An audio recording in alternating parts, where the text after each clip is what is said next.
Olá, tudo bem com você? Espero que sim. Sejam todos muito bem-vindos aqui ao canal Transcendência. E no vídeo de hoje vamos bater um papo sobre a nova ordem mundial, sobre as teorias da conspiração em relação à nova ordem mundial e revelar para vocês alguns dos segredos envolvendo aí essa história. Então, para começo de conversa, né, seria interessante nós entendermos de onde saiu esse dístico, né, esse título, Nova Ordem Mundial. E para nós entendermos isso, nós temos que entender a frase Novus Ordo Seclorum, né, ou a nova ordem dos séculos. Essa frase ela aparece lá no verso, né, do grande selo dos Estados Unidos. Então o grande selo dos Estados Unidos, ele traz essa frase, né, a Novus Ordo Seclorum, e esse selo ele foi desenhado pela primeira vez em 1782, né? Ele foi desenhado em 1782 e ele foi impresso lá na parte de trás do dólar americano só em 1935, ou seja, antes de 1935 não aparecia essa frase e nem o selo, né? E essa frase ela também vai aparecer num brasão muito importante, né, de uma escola muito importante, muito renomada nos Estados Unidos, que é a Escola de Negócios lá da Universidade de Yale, né? E essa frase, né, Novus Ordo Seclorum, ela acabou se tornando ali o mote da teoria da nova ordem mundial, né? Então o próprio nome, Nova Ordem Mundial, é uma tradução meio esdrúxula, né, dessa frase, né? E essa frase ela é utilizada, e é utilizada até como uma provável confirmação, né, alguma coisa do tipo, dessas teorias conspiratórias, né? Então ela se torna um verdadeiro tema sem fim, né, das discussões conspiratórias. Bom, mas e aí, de onde que saiu a tal da frase, né? De onde que saiu Novus Ordo Seclorum? Foram os Illuminatis, foram os maçons, foram os diabos, foram os demônios que saíram lá do inferno para fazer essa frase, né?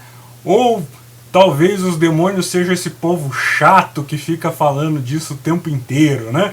Vem lá do inferno para encher o saco de todo mundo, né? Então vamos entender de onde que saiu isso, né?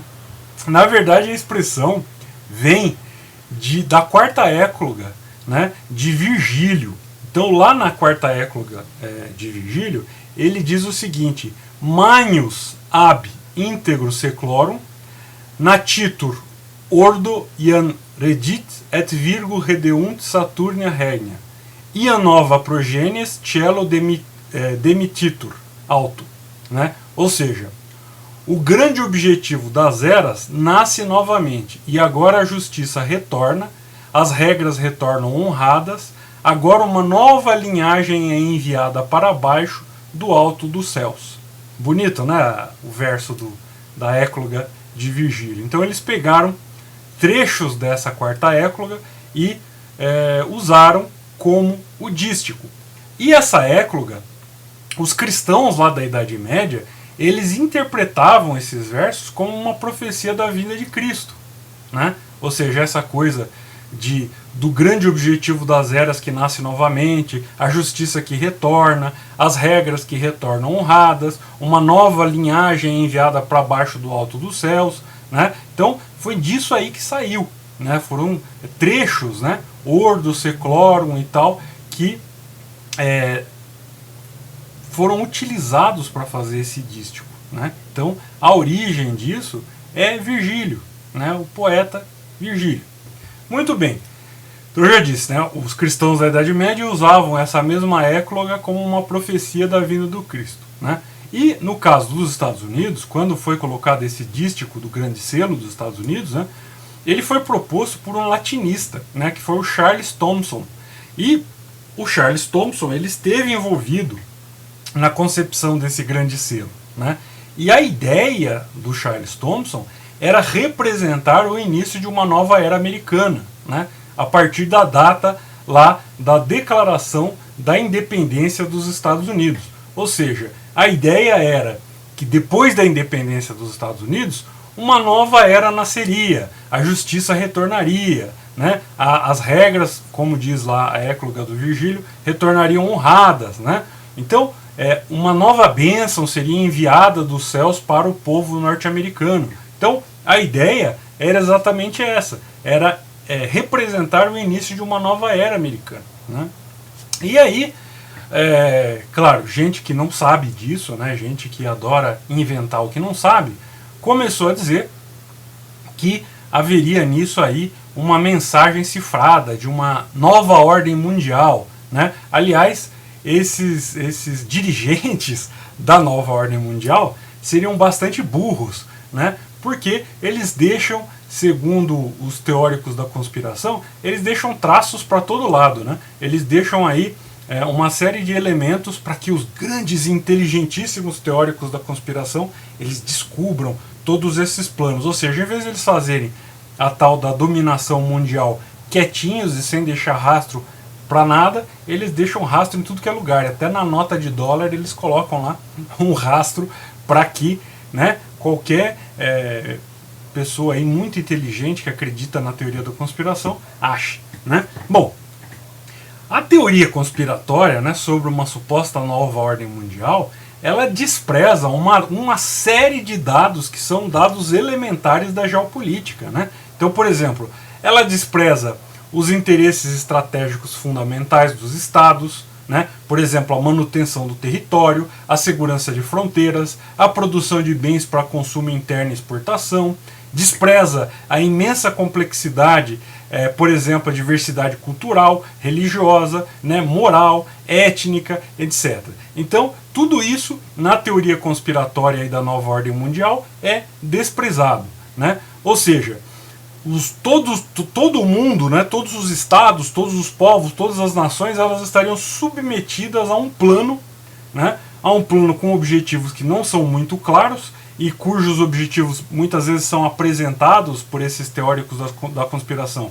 São objetivos que ou não tem muito sentido, ou às vezes dois objetivos, um conflita com o outro, ou seja, não é uma coisa muito clara, né?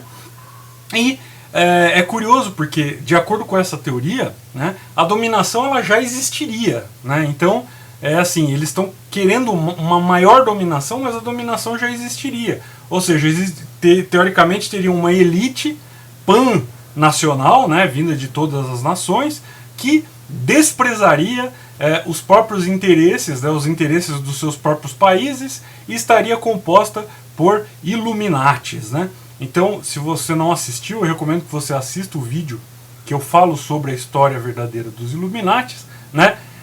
Tem o livro também lá do nosso irmão Luiz Miller, que fala sobre a história dos Illuminatis. Então, assista o vídeo, leia o livro, pesquise um pouquinho mais sobre a história dos Illuminati, para você não ser engrupido nessa bobajada de conspiração Illuminati, né? Então, esses Illuminati, segundo essa teoria delirante, né, eles conseguiriam influenciar as decisões dos países, né? E assim, conseguiriam influenciar decisões de países que são decisões inclusive conflitantes, né? Ou seja, decisões de países tão diferentes, por exemplo, quanto o Irã, a Arábia Saudita, a Nigéria, o Brasil, os Estados Unidos da América, a Coreia do Norte, etc. Então todos esses países eles estariam dominados, né, por essa elite Illuminati, e um país estaria lutando contra o outro, né, e gastando aí bilhões em questão de segurança territorial, segurança de fronteira, um ameaçando o outro, um brigando com o outro em relação a determinados territórios, etc.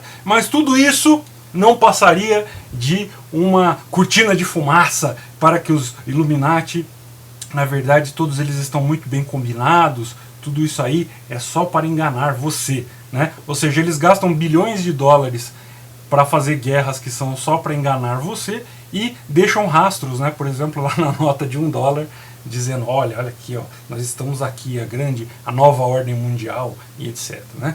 E o mais curioso de tudo isso É justamente isso, né? É você tentar conciliar, né, essas ideias tão díspares, né? Então, tudo é parte desse grande plano de dominação da nova ordem mundial, né? Então você tem, por exemplo, comunismo, infiltração comunista, pansocialismo ou pancomunismo, ao mesmo tempo você tem infiltração islâmica, né? Como se o Islã ele não tivesse sido perseguido pelos comunistas, mas enfim, então a infiltração islâmica é parte do plano, o comunismo é parte do plano, os movimentos pelos direitos dos homossexuais, que são completamente contrários, por exemplo, ao Islã e ao comunismo dito comunismo soviético ou bolchevique, enfim, e o feminismo, que também é contra tudo isso. Então, tudo isso estaria num grande balaio ideológico, que segundo os teóricos da conspiração aí da nova ordem dos séculos, faria tudo parte de um mesmo plano, né? Ou seja, que baboseira, né? A teoria toda é completamente esdrúxula, né?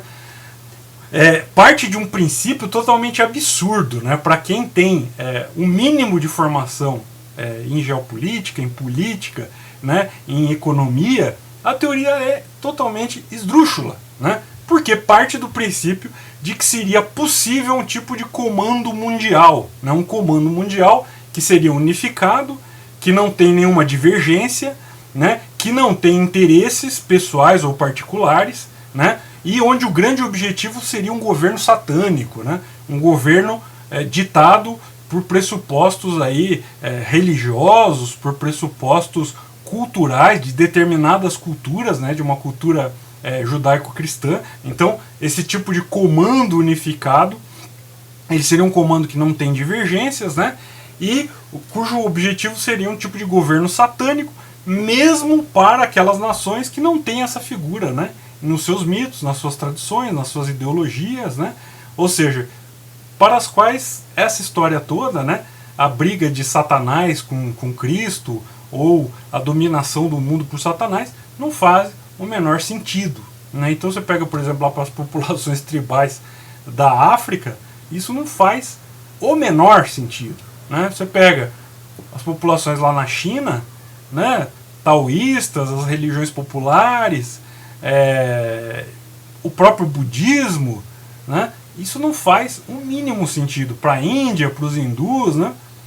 Não faz sentido, né? Mas tudo isso é desprezado pelos teóricos da conspiração, né?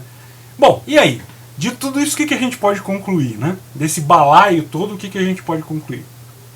Eu acredito que a gente pode concluir que as pessoas, elas vivem procurando, né, teorias, factoides e coisas que deem algum sentido à ausência de sentido em que elas transformaram as próprias vidas, né?